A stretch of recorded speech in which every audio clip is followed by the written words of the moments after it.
Hello friends, welcome back to Yogi educator. और आज हम यहाँ पे अपना लेक्चर नंबर 3 लेके आए हैं। हमने अभी तक अपने 2 लेक्चर कंप्लीट कर लिए हैं और हमने अपने 2 लेक्चरों में अपना फर्स्ट चैप्टर या फर्स्ट टॉपिक कह लीजिए जो कि हमारा बैंकिंग कोर्स था उसको कंप्लीट कर लिया है। तो आज जो यहाँ पे हम अपने नए टॉपिक की शुरुआत करेंगे, नया टॉपिक का ये हमारा नया चैप्टर ही है। तो जो नया चैप्टर है इसके बारे में पहले मैं यहाँ पे नाम लिख देता हूँ। तो जो नया चैप्टर हमारा है इसका नाम है types of account.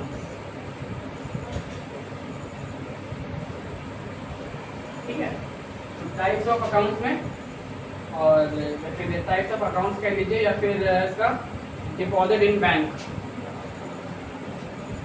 Deposit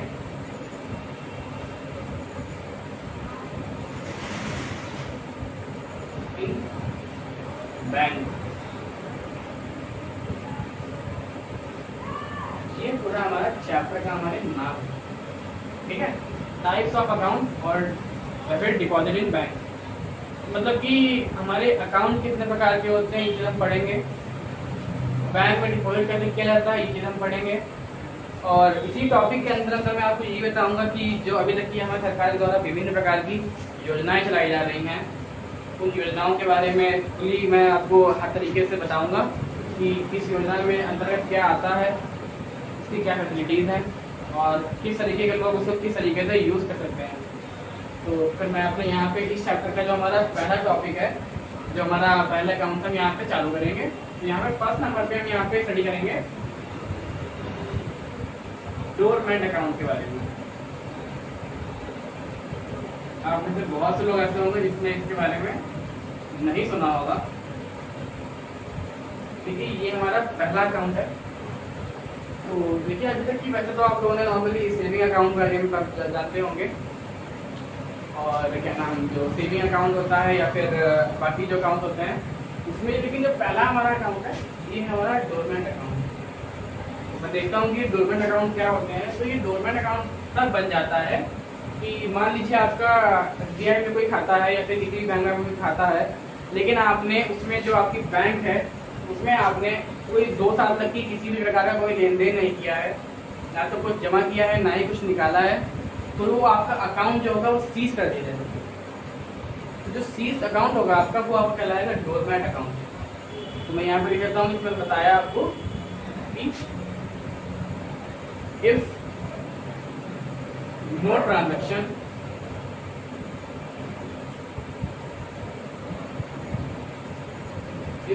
transaction up to 2 years, मतलब कि यदि 2 साल तक की कोई भी ट्रांजेक्शन आप यहाँ पे नहीं करते हैं तो जो हमारा अकाउंट है वो डोरमेंट अकाउंट बन जाएगा। और वो कैसा अकाउंट बन जाएगा, मतलब वो ऐसा हमारा कौन सा अकाउंट होगा जो डोरमेंट में जो है कन्वर्ट हो जाएगा।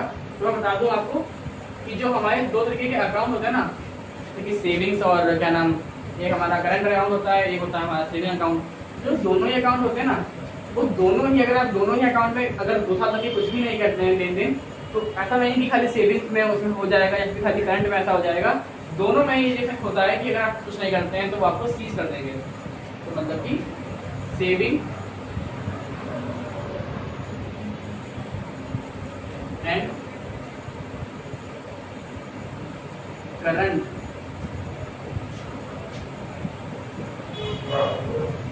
अकाउंट में बिकम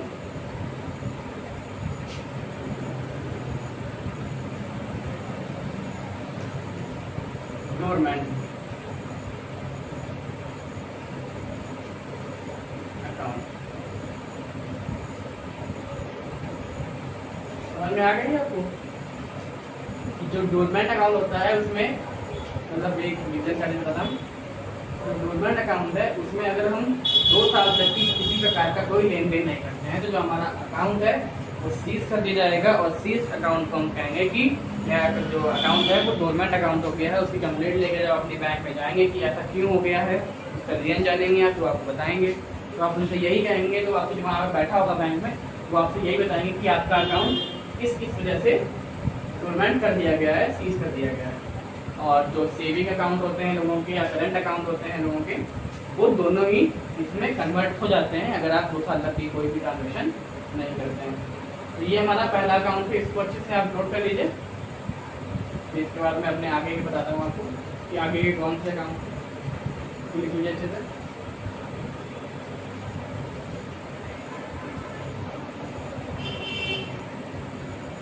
और फिर वहाँ पे हमारे एक अकाउंट के बारे में पढ़ लिया है। अब मैं आपको बताता हूँ कि और कौन से अकाउंट हैं। तो दूसरे नंबर पे यहाँ पे हमारा आता है अनक्लेम्ड अकाउंट। कौन सा? Unclaimed account. ठीक है, जो हमारा अनक्लेम्ड अकाउंट है तो इसमें देखिए ना, ये होता है कि जैसे कि मैंने आपको बताया कि डोरमेंट में ऐसा होता है कि 2 साल तक की कोई ट्रांजेक्शन नहीं हुआ है तो वो अकाउंट हमारा सीज कर दिया गया। लेकिन नहीं, जो अनक्लेम्ड है उसमें ऐसा होता है कि आपने यदि 5 साल तक की कोई भी ट्रांजेक्शन नहीं किया है, मतलब कि 5 साल तक की कोई भी लेन देन आपकी नहीं होती है, तो वो हमारे जो अकाउंट है बैंक के द्वारा, आरबीआई के द्वारा सीज कर दिया जाएगा। तो मतलब कि if no transaction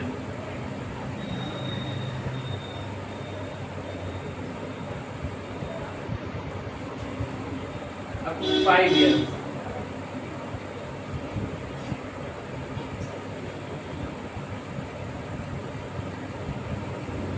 the account will become unclaimed। ठीक है, तो इसका मतलब यही मतलब है कि जैसे कि उसमें 2 साल के लिए था, इसमें 5 साल के लिए लाइव होगा। 5 साल के बाद भी अगर आप कुछ नहीं करते हैं लेन देन खाते से अपने, तो वो आपके अकाउंट को अनक्लेम्ड अकाउंट कर देंगे, घोषित कर देंगे, आपका अकाउंट आपका सीज हो जाएगा वहीं पे। अब देखिए कि इसमें कौन कौन से अकाउंट होते हैं हमारे, जो मतलब इसमें चीज हो जाते हैं। तो देखिए, जरूरी नहीं है कि हमारा सिर्फ करंट अकाउंट, हमारा सिर्फ सेविंग अकाउंट ही इसमें चेंज होगा। इसमें हमारा saving account,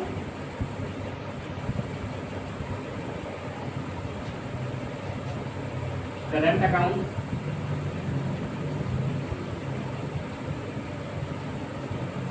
fixed deposit,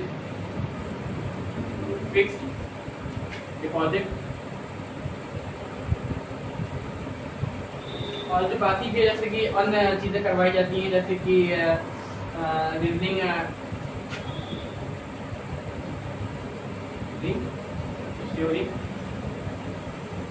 account, मतलब कि इंश्योरेंस वाला जो होता है, वहाँ पे अगर हमारे सेविंग्स के साथ में करंट वाला भी, फिक्स वाला भी, डिपॉजिट अकाउंट, इंश्योरिंग अकाउंट, ये सभी तरह के जैसे भी हमारे अकाउंट हैं वो यहाँ पे आपको देखने को मिलेंगे कि सभी को जो यहाँ पे सीज कर दिया जाएगा यदि 5 साल तक की कोई लेन देन नहीं होती है।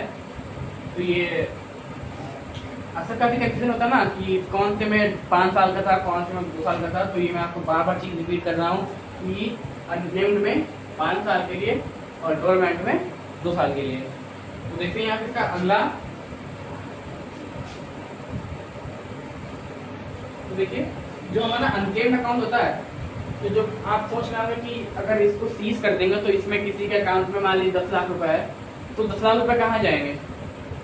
ऐसा नहीं है कि वो बैंक जब्त कर देगा। तो जो हमारे जो 10 लाख रुपए मान लीजिए हमने एग्जाम्पल के तौर पर यहाँ पे लिया है, तो जो हमारे 10 लाख रुपए है ना, वो आरबीआई के द्वारा जितने भी चैरिटी फंड है या फिर जितनी भी अगर कोई भी मान लीजिए हमारे देश में कोई दुर्घटना होती है तो उससे राहत पहुंचाने के लिए, लोगों के सहयोग के लिए उस पैसे को वहाँ पे लगा दिया जाता है। ऐसा नहीं है कि हमारी जो आरबीआई है और बैंक हैं वो उसको जब्त कर ले रही हैं, उनको अपनी जेब में डाल ले रही हैं, ऐसा नहीं है। जो भी राहत फंड होते हैं या फिर राहत के लिए बनाई जाती हैं योजनाएं, उन सब में उस पैसे का इस्तेमाल किया जाता है। तो यहाँ पे इसको भी हम लोग लिख लेते हैं, अनक्लेम्ड,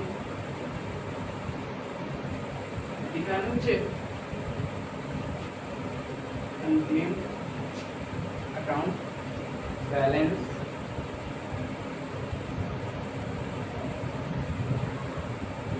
ट्रांसफर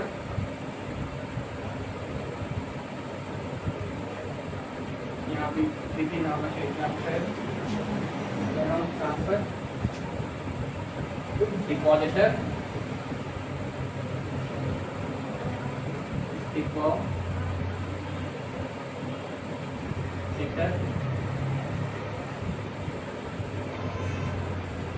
एजुकेशन। मतलब कि बता रहा हूँ कि जो हमारा बच्चों ने बताया था कि बच्चों की पढ़ाई के लिए या फिर अन्य चीज़ों के लिए उसको वहाँ पे कर दिया जाता है, education and awareness fund and awareness fund. तो देखिए यहाँ पे अवेयरनेस फंड, इसको शॉर्ट में लिख देते हैं कि हमारा जो depositor education and awareness fund है, इसको शॉर्ट में लिखा जाता है। फुल फॉर्म आपसे पूछी गई है DEAF। इसकी यही मतलब होता है कि जो भी उसका पैसा है उसमें अकाउंट में पड़ा हुआ, वो या तो बच्चों की पढ़ाई के लिए यूज़ कर दिया जाता है या फिर किसी तरीके से अगर हमारा देश पीड़ित है तो उसमें राहत कार्य के लिए उसका इस्तेमाल कर दिया जाता है। तो ये हमारा दूसरा अकाउंट था जो मतलब हमने पढ़ लिया है। और ये सब जो योजना मतलब किया जाता है कि गवर्नमेंट का अकाउंट कहाँ पैसा कहाँ भेजना है, अनक्लेम्ड का अकाउंट कहाँ पैसा भेजना है, तो ये सब RBI के द्वारा निश्चित किया जाता है। तो it is decided by RBI।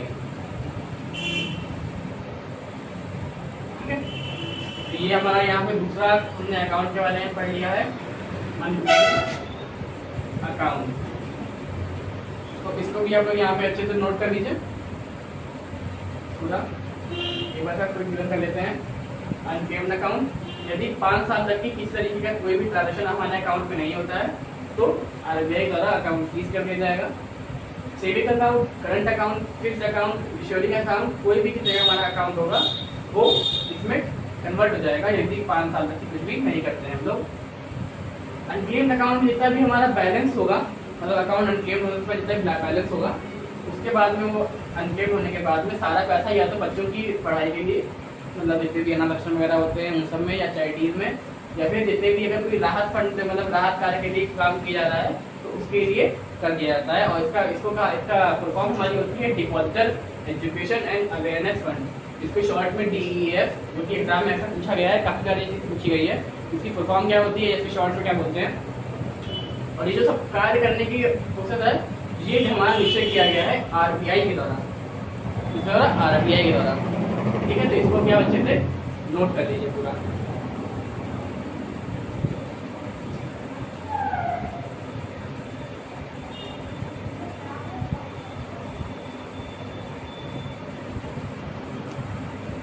वहाँ पे आपने लिख लिया है अनक्लेम्ड अकाउंट के बारे में। तो अब यहाँ पे हम हमारा जो दूसरा तीसरा अकाउंट है उसके बारे में डिस्कस करेंगे। तो जो हमारा अकाउंट है FD, जिसके बारे में आपने सुना होगा, अक्सर बहुत से लोग FD करा लेते हैं अपने पैसे में, FD। तो आइए देखते हैं कि FD होता क्या है, इसकी फुल फॉर्म क्या होती है। FD की फुल फॉर्म यहाँ पे होती है हमारी फिक्स्ड डिपॉजिट। Fixed deposit. तो आइए बताते हैं आपको यहाँ पे कि FD होती क्या है। तो देखिए, अगर मैं आपको बता दूं तो जिसके मतलब कई अक्सर लोग अपने आने वाले फ्यूचर के लिए जो पैसा बैंक में जमा करवा देते हैं एक, और वो ऐसा होता है कि इसकी कुछ ड्यूरेशन फिक्स होती है कि इतने समय के बाद ही आप उसको निकाल सकते हैं, तो वो FD होती है हमारी। तो मैं बता दूं आपको,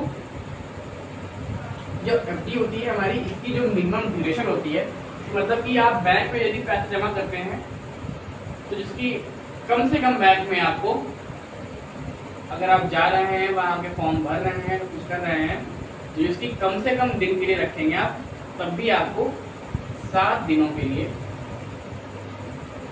तो अपना पैसा वहाँ पे रखना ही होगा, बैंक में डालना ही होगा, जमा कराना ही होगा। ये इसकी हमारी मिनिमम ड्यूरेशन है कि 7 दिन के, तो उसमें आपको रखना ही होगा। और अगर पूछा है कि इसकी मैक्सिमम ड्यूरेशन क्या होती है, तो आप जितना आपका पैसा आज आपके पास है तो उसकी जो मैक्सिमम ड्यूरेशन है, मैक्सिमम ड्यूरेशन, तो आप अपने पैसे को सुरक्षित रखने के लिए, और जो भी उसमें ब्याज वगैरह बढ़ता रहता है, तो उसका कम से कम आप मतलब अधिक से अधिक 10 साल के लिए बैंक में अपने पैसे को सुरक्षित और रख सकते हैं, एकदम आपका पैसा वहाँ पे सुरक्षित रहेगा। तो इसकी मिनिमम ड्यूरेशन होती है 7 दिन और मैक्सिमम ड्यूरेशन होती है 10 साल तक की। अब मैं आपको बता दूं कि मतलब आप सोच रहे होंगे कि कितना पैसा रख सकते हैं, कितना नहीं रख सकते हैं, कभी इसी कोई लिमिट है कि इतना हमको रखना ही रखना है। तो मैं बता दूं कि जो हमारा मिनिमम, मिन, मैक्स, जो मतलब अधिक, मतलब कितना पैसा हमको रखना ही रखना है, कितना कम या कितना अधिक अमाउंट आपको बैंक में डालना है, जमा कराना ही है। तो इसके बारे में कोई भी स्पेसिफिक नहीं है, क्लियर नहीं है, no specific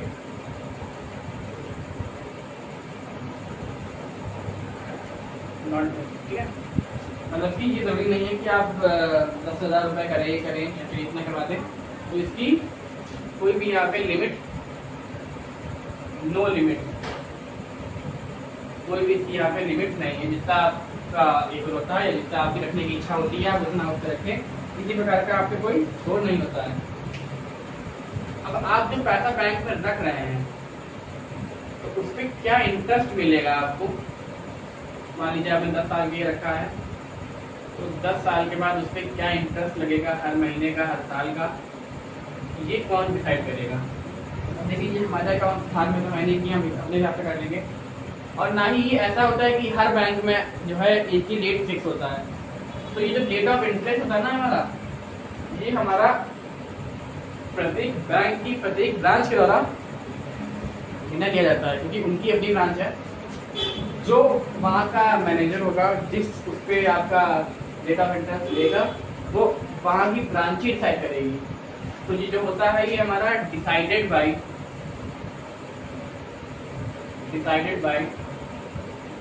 individual bank.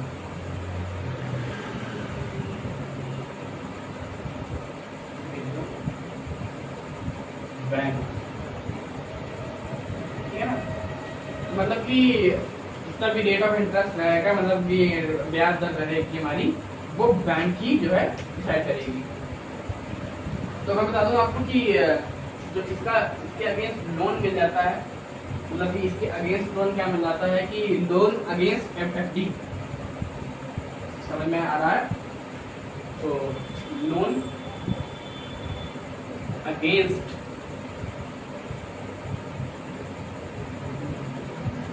FD, मान लीजिए आपने 10 साल के लिए कोई एफडी कराई है, ठीक है, और किसी कारणवश आपको वो तोड़वानी पड़ गई, मतलब कि उस पैसे को आपकी ज़रूरत पड़ गई है। तो मतलब कि अगर आपको उस एफडी को तोड़वाना है, तो ये नहीं कि अगर आपने उसमें से 10 लाख रुपए आपने उसमें जमा किए हैं, तो जरूरी नहीं है उसमें से आप 10 लाख पूरा निकालें ही नहीं निकालें। मतलब कि 10 लाख आप निकाल लें, ये आप नहीं कर सकते हैं। 90% मैक्सिमम, मतलब कि 90% से ऊपर आप नहीं निकाल सकते हैं। तो उसमें एकदम से पूरा काम करना खाली नहीं कर सकते हैं, क्योंकि आपकी लिमिट है।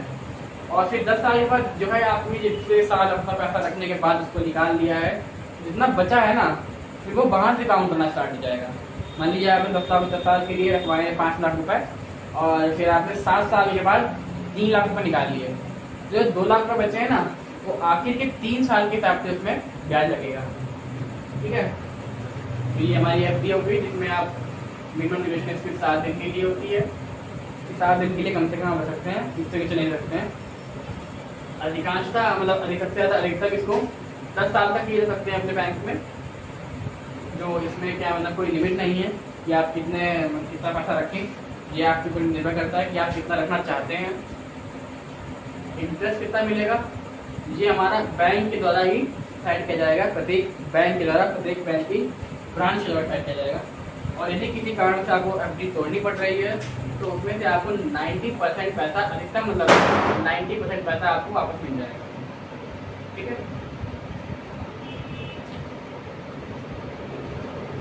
तो इस पर यहाँ पे आप थोड़ा नोट कर लीजिए, पूरा यहाँ से नोट कर लीजिए इसको।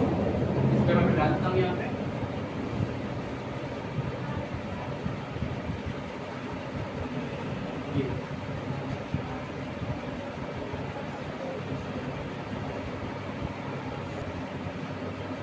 तो यहाँ पे हमने एफडी के बारे में भी पढ़ लिया है।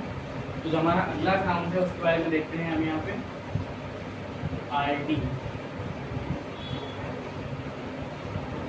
ठीक है, आरडी की फुल फॉर्म हमारी होती है रिकरिंग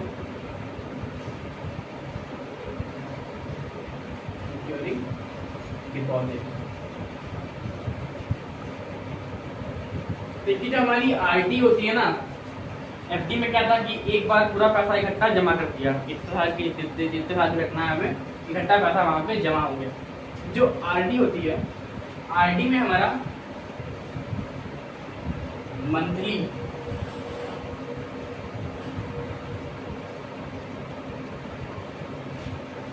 डिपॉजिट किया जाता है।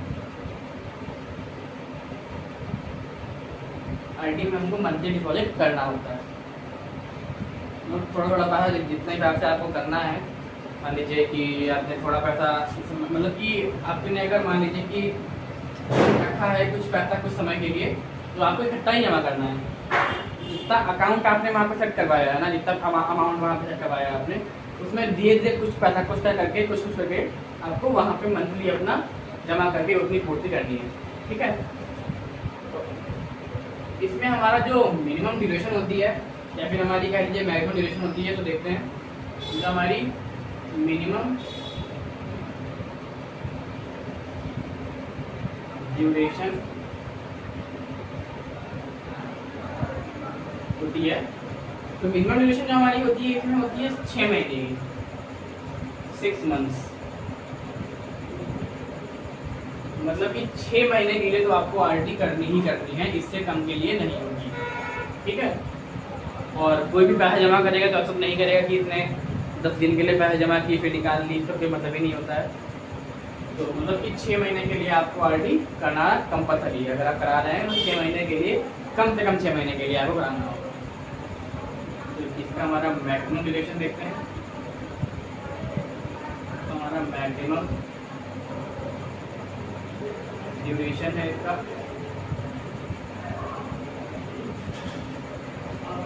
लेकिन जो हमारे मैक्सिमम ड्यूरेशन होता है ना, वो क्या नाम का जो वो भी 10 साल का होता है, जैसा कि एफडी में था 10 ईयर।